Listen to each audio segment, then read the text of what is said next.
mu nteekateeka z'okulaba nate nga kkooti egenda maaso n'okuwa ensala yaayo ku misango egivunaanibwa omubaka wa Kawempe North mu lukiiko lw'eggwanga olukulu Muhammad SSEGIRINYA sakati omubaka owa Kawempe sakati omubaka wa Makindye West mu lukiiko lw'eggwanga olukulu Alan Sewanyana omulamuzi agubadde emitambo wali mu kkooti Kololo ozesa nate abatujje kinoganyiza nti bano bagenda kumongenda kusoma zigenda kubeera 27 omwezi guno agamba nti bano bakyalina bingi balina nate okubanga batanyako wabula mu mbeera ebadde egenda maaso omubaka wa Kawempe SSEGIRINYA yayambulidde nate mu kkooti okulaga obuzibu nate bwe batuukisibwako naddala nga bali mu kkooti okusobola okulaba nate nga ate afuna obuyambi mu mbeera gyayisibwamu anti zirinda boolwange tawa musibe emmere.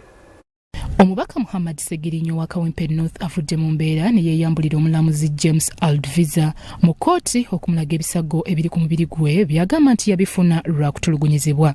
Leero SSEGIRINYA ne mubaka munne Alan Sewanyana owa Makindye East balabiseko mu kkooti ewozesa emisango gy'obutujju Kololo ne basaba babayimbule ku kakalu ka kkooti nga bagamba nti okubasiba kumenya mateeka kubanga bayimbulwa kkooti y'e Masaka.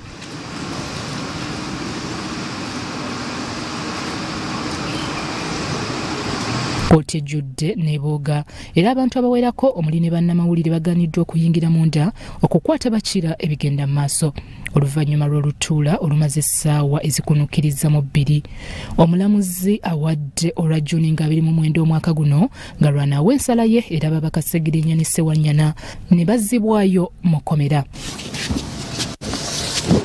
Nga kkooti eyabuse maama azaala omubaka SSEGIRINYA embeera emuyinza obuzito era ekiddiridde kwe kukuba omulango ogusaanikidde ekifo kyonna ng'asaba President Museveni amuyamba ayimbule mutabani we ne munne.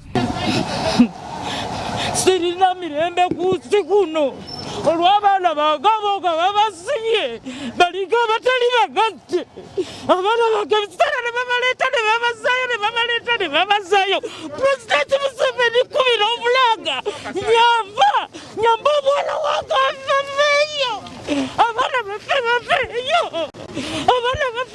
bannaye sirina mulembe ku nsi kuno saba bannaye bazadde bannange mama ne bajjate balina kyeboogera bannaye President gwayina obuyinza bannaye nsala President gwayina obuyinza. Munnamateeka Medad Segona ayogedde ku bibatuuseko mu kkooti n'akakasanga bwe basabye abawawaabirwa bawoze nga bava wabweru wa kkooti.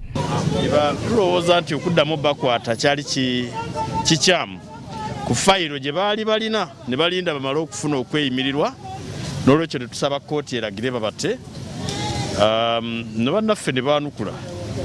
So tusuubira nti omulamuzi nga bw'agambye ajja kuddamu. Mwami SSEGIRINYA mulabi bwali mulwadde tulowooza nti kkooti ejja kubasaasira ebayimbule basobole okuwoza nga bava bweru. Ababaka okubadde omubaka Muwadanku Nnyingi, omubaka Joseph Sewungu, Shamimu Malende munnamateeka era nga mubaka w'abakyala mu Kampala boogedde ku mbeera ebadde mu kkooti ne babaako bye balungamya. Kubanga tutegeezezza bulungi kkooti nti engeri ababaka bano gye bakwatibwamu nga bamaze kuweebwa bbeeru kaali kakodyo ka gavumenti kulaba nti ebasibira munda baleme kufuluma nga kiringa ekiraga nti gavumenti yali enyiize nnyo.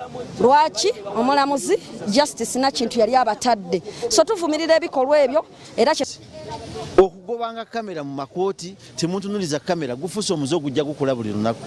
Bwe twali e Masaka omulamuzi tweyanze mu first case ye yagiyita abamawulire bonna mu kyembaze nabagamba bwe mutuzamu kamera sijja genda mu maaso. Yes tukkiriza alina obuyinza era ayinza okugaana naye ekyo ekintu tuddeyo mu parliament ekweteeka ti buli high court cases yonna bajjeyo nga waba abamawulire bonna abasirikale babonaabona nammwe mwe muyingire mwe temuyingira. Oluvannyuma ababiri bano bazziddwa mu kkomera wakati mu kwerinda okw'amaanyi. Bya Robert Mutebi ne Yasin Chikoyo, Salt TV, Omunnyo.